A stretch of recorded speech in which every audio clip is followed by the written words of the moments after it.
Welcome to my channel where we question everything. Today's topic is an alternative viewpoint and trying to make sense of current affairs. And this is going to be part 6, I believe. And this is going to be the final version. And what I would like to talk today about is let's see how it goes. Effectively, in the 50s, 60s, and 70s, and 80s, you still had a sense of family, patriotic values, religious beliefs. Basically, you still had a society that was still function, if you could call it, normally. Basically, everything that would expected, and yes, there were some hippie days in between, and free love, and all this other stuff that was going with it, and so on. And we still had a lot of demonstrations, and we still believed in democracy and capitalism. Capitalism was still working. But then we had the introduction of the internet, the World Wide Web. And then we had the .com bubble, and a lot of people got very rich very quickly, and a lot of people got rich and very poor quickly, and losing everything and so on.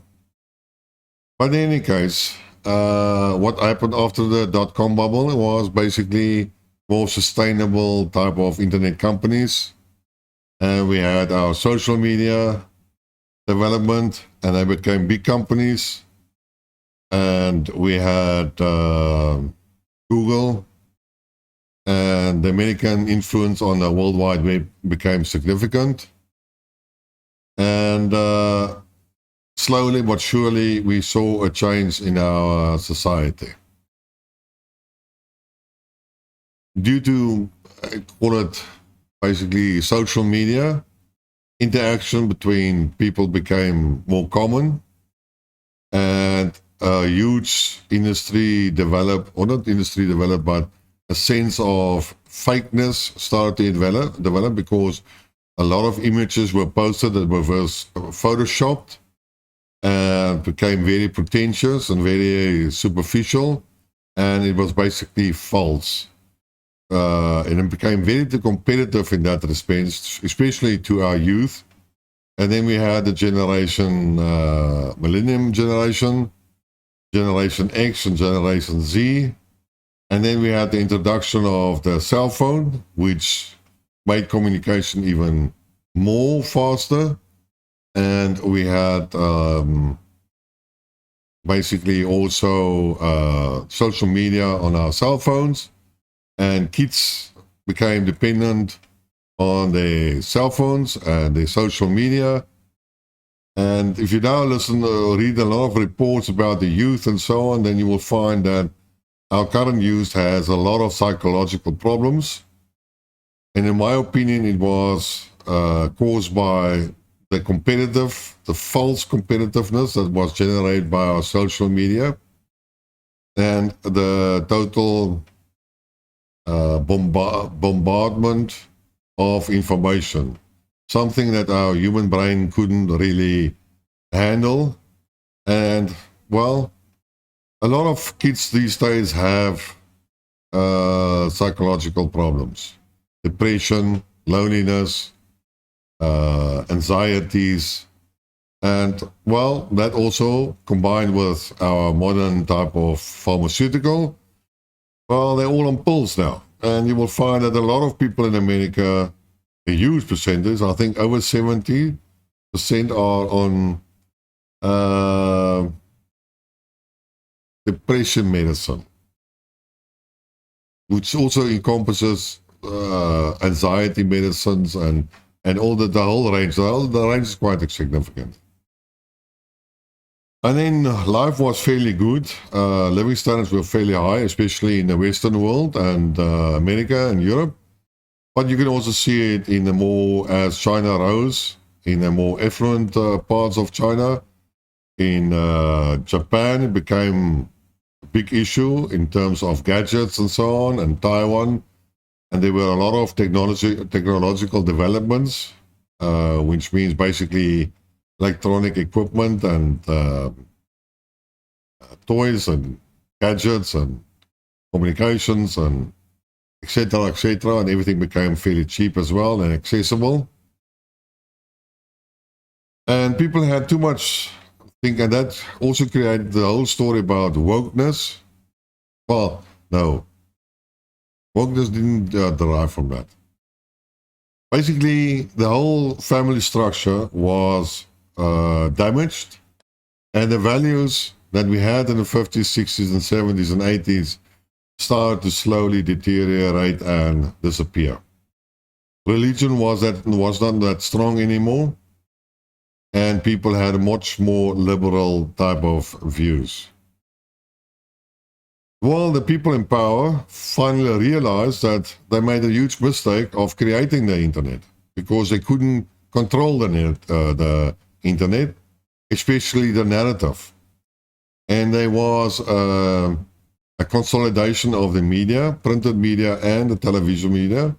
And now we have only a few companies that control all of the media, or most of the media in America, and the same happens in Europe. So they took possession of our news to such an extent that multiple news channels carry the same story and even have the same teleprompter type of feed, with a little bit change on the centering itself, but the words and the concepts all remain. And you can see, you can watch 10 different type of newspapers and you will get the same message, and even this, and 90% of the same words.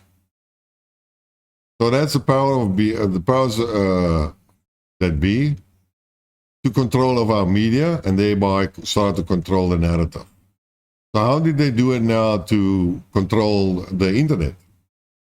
Well, we have now recently heard from Elon Musk on Twitter how the elections were manipulated in America, how by the Hunter laptop was covered up, and they also established the form of wokeness and cancel culture.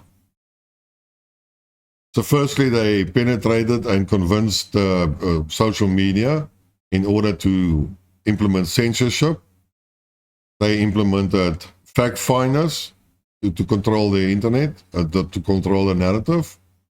And the few that rebelled against the official narrative were either kicked off the social media platforms, or they were cancelled by the bots and by the strong psychological manipulation of certain people, and the creation of wokeness. You are like the typical words of Holly Bush.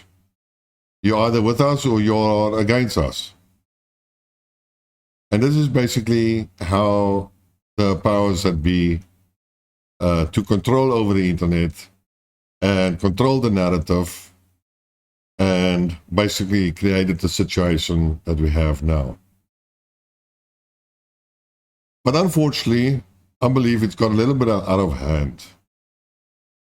Apart from the normal narrative, we start to see the green movement taking place.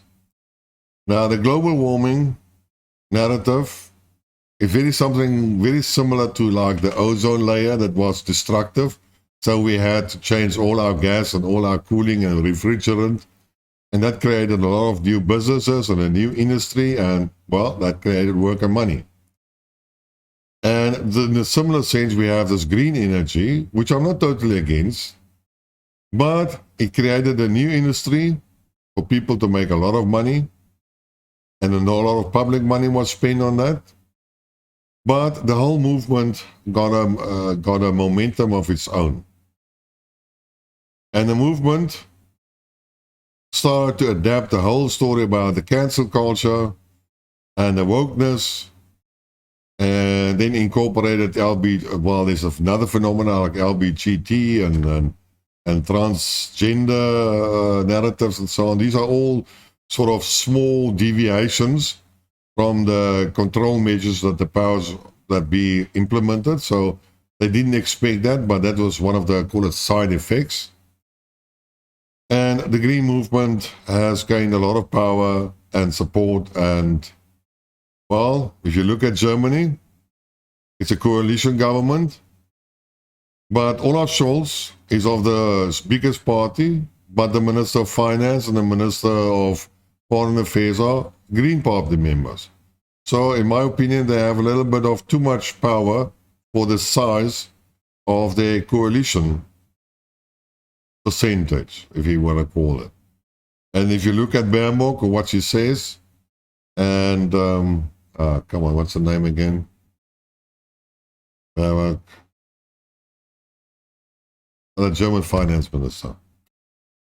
Hey, in any case, again, sorry, forgot the name. They are very influential, and they basically determine the directions of what Germany is going now. And Baerbock is a big, undemocratic minister that doesn't care about the population as long as she can exercise her own personal beliefs, and which is support Ukraine at all costs.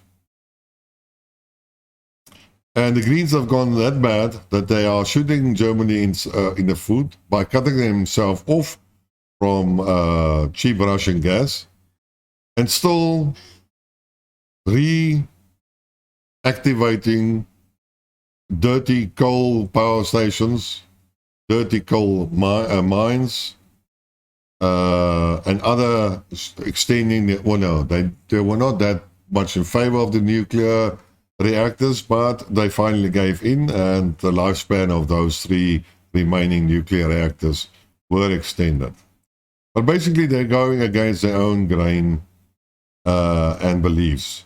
And that shows them that they are totally fanatics that can be easily manipulated and doing things even contrary to their own benefit.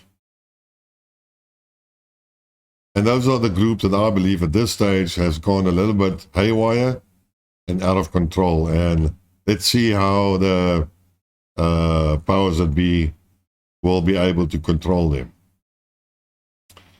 But again, in the context of my previous videos, I believe that about these green parties have only 5% influence on the current affairs. Very similar to the military-industrial complex. It's more a nuisance, but within the right tools and narratives, these guys can be controlled and manipulated. But we will see what the influences of the woke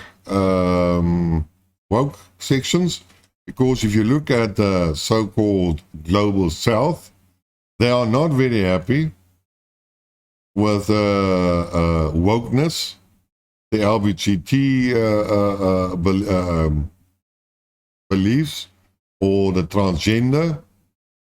And that is one of the reasons why they thought that the democracy and the values of the Western world are not really something that they would like to adapt in their society. And we are talking about Africa, and we are talking about Asia and South America itself. The ones that actually support Russia and ensure that Russia's economy wouldn't fail. And that is why I believe that Plan A or even Plan B of America and NATO didn't pan out and was successful. In any case, there's still a lot of things to be developed by these groups. So let's watch out for them. I unfortunately don't support them because they break down traditional values that are necessary and has been effective throughout the centuries of human civilization to ensure a cohesive and semi-peaceful society. Yes, there were a lot of wars and a lot of people were killed and wars performed in the name of religion. But, hell, at least my town where I live is still, we're not killing each other. So somehow these values must still be effective. In any case, that's my story for the final section. If you like what you heard, press the like button, subscribe, tell your friends, spread the word, and press the bell button. And until next time, cheers.